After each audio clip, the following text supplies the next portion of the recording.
I know who killed JonBenét. There's no doubt in my mind who killed JonBenét. I ordered him to put JonBenét down. I knelt next to her and I leaned down to her face.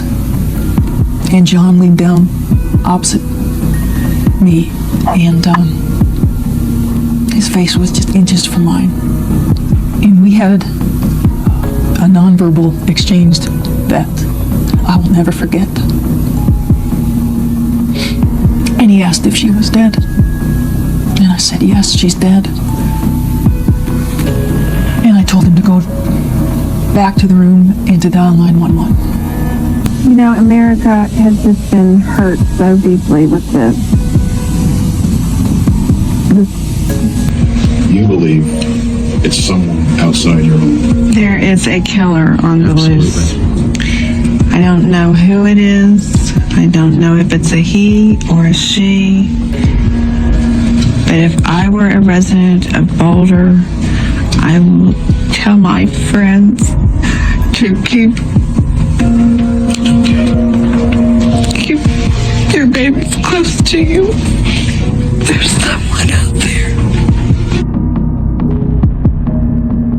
The thing I remember about her was that just after dawn on December 26, 1996, the Ramsey household should have been a portrait of holiday aftermath. Garlands still draped across windows, stockings emptied of surprises, and the promise of peace. Instead, at 5:52 a.m., a calm, rehearsed voice cracked that silence. Patsy Ramsey, "We have a kidnapping." Her choice of words, "we," instead of "my daughter," struck the 911 operator as oddly impersonal. Her tone, oddly composed for a frantic mother. She spoke of a 3-page ransom note demanding $118,000, the exact amount of husband John's Christmas bonus. Yet she dialed 911 immediately rather than following its own warning. Hours later, John led Detective Linda Arndt straight to the basement wine cellar. JonBenét lay wrapped in a white blanket, her mouth sealed with duct tape, wrists bound by nylon cord, and a paintbrush handle garrote still twisted tight around her neck. John silently lifted his daughter and carried her upstairs, unknowingly destroying critical forensic evidence. That single act, removing the body, draping a blanket, sealing the scene, was the moment investigators realized this case was more twisted than they could have imagined. If you want to see every shocking twist we uncover next, subscribe to our channel now, and don't forget to drop your own theories in the comments below. For decades, America has replayed the Ramsey case like a horror show clipped on loop, each new detail dredged up, dissected, and then buried beneath endless speculation. But the latest revelations? They hit investigators like a freight train. Let's rewind to that chaotic morning and lay out the anomalies the police first overlooked. When Linda Arndt arrived, the house wasn't secured. Friends, neighbors, even uniformed officers roamed free, sipping coffee in the living room and touching surfaces later found critical to the investigation. 9 adults, John, Patsy, their pastor, and close family friends, moved through bedrooms and hallways while Arndt stood alone, guarding a corpse. Over and over she radioed for backup. "Everyone's in a meeting," she was told, as if bureaucracy outranked homicide. She counted her revolver's 18 rounds, convinced the killer had never left the room. 3 hours passed before a single detective arrived. An ambulance even drove by without stopping. To Arndt, the scene felt like the Twilight Zone, a crime scene in name only, a crime in progress with no one left to stop it. By late morning, Linda asked John and family friend Fleet White to methodically search the house. Instead, John ignored the plan and went straight to the basement. No hesitations, no detours, as if he knew where to go, Arndt later recalled. Fleet screamed for an ambulance. Within moments, John emerged, cradling his daughter.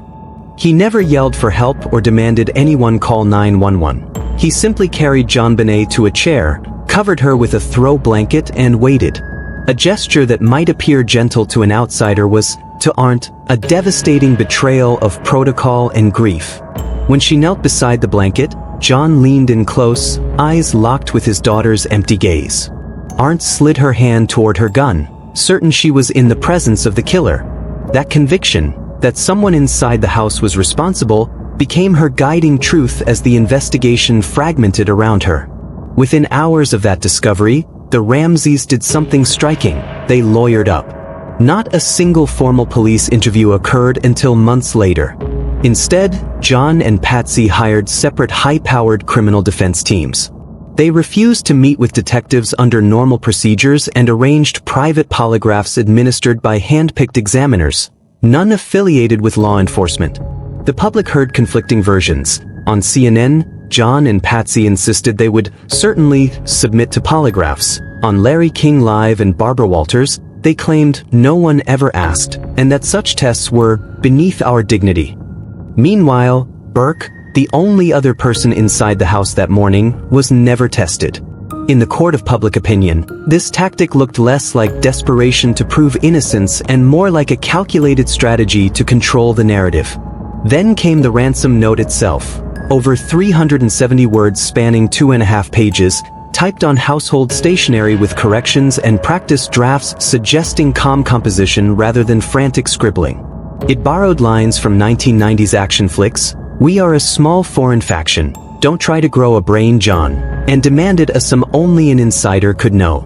Behavioral analysts noted its maternal tone. Handwriting experts ruled out John and Burke but could not definitively eliminate Patsy.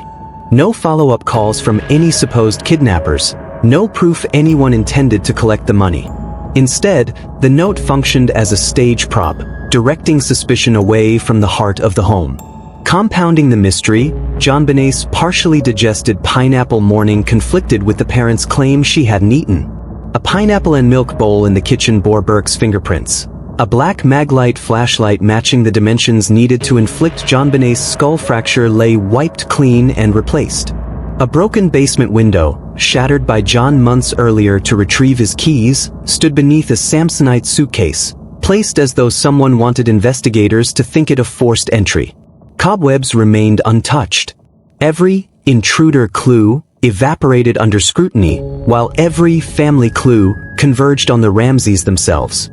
DNA initially seemed to offer clarity.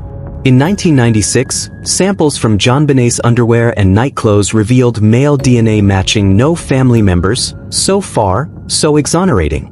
In 2008, Touch DNA retesting again confirmed an unknown male profile. Day Mary Lacey publicly exonerated the Ramseys. But in 2016, next-generation sequencing shattered that certainty.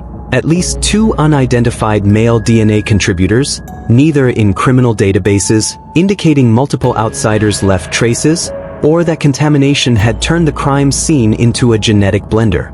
Experts warned that touch DNA from a heavily tainted scene could mislead as easily as it could absolve. Rather than solving the case, DNA became another layer of confusion.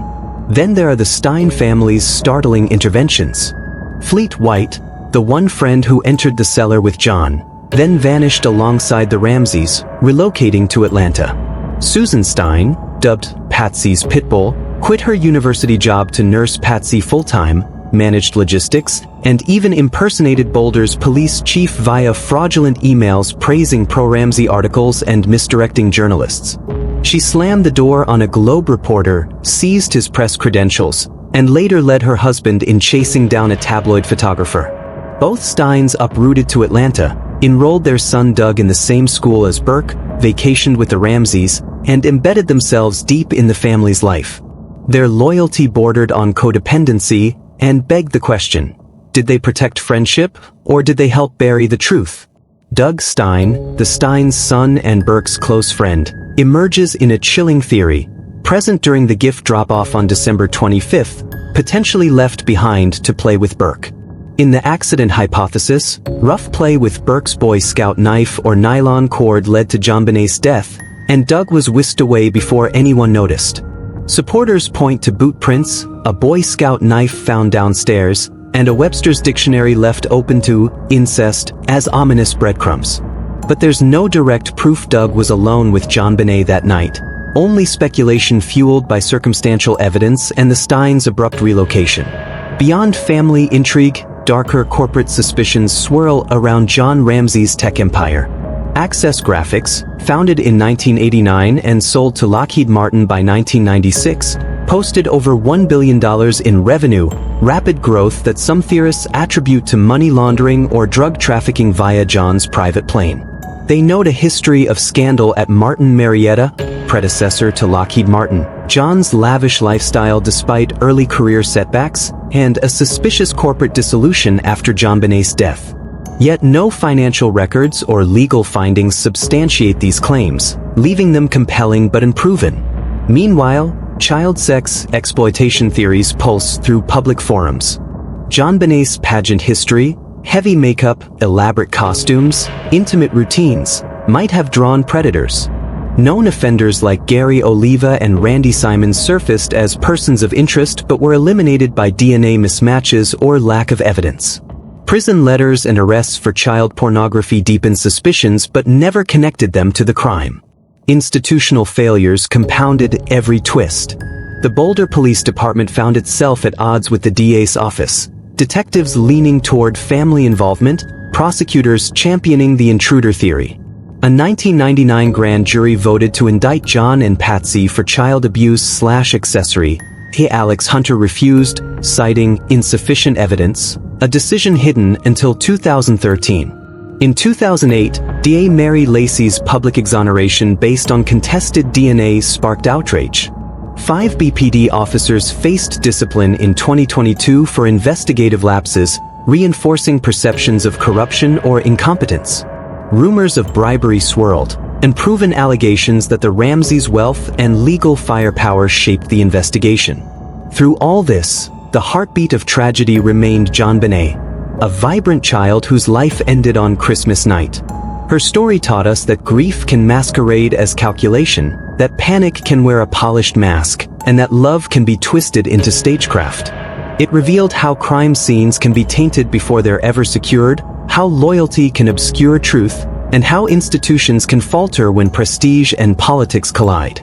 Now, after 27 years of fractured leads, conflicting theories, and institutional schisms, fresh eyes and modern forensic genealogy offer the faintest glimmer of hope. The unidentified DNA threads might yet be traced to a living person. The Stein family's deep entanglement begs reinvestigation. Doug Stein's presence demands scrutiny. And the Ramseys' private polygraphs, corporate mysteries, and contradictory alibis call for renewed analysis. This case remains America's most haunting unsolved child homicide, a labyrinth of lies, loyalty, and loss. But truth, no matter how twisted, demands pursuit. If you believe justice for JonBenét Ramsey can still be served, like, share, and subscribe for our full deep dive documentary series. And now it's your turn. What theory do you find most convincing? Drop your view in the comments below, because every voice brings us one step closer to the answers we've waited nearly 3 decades to hear.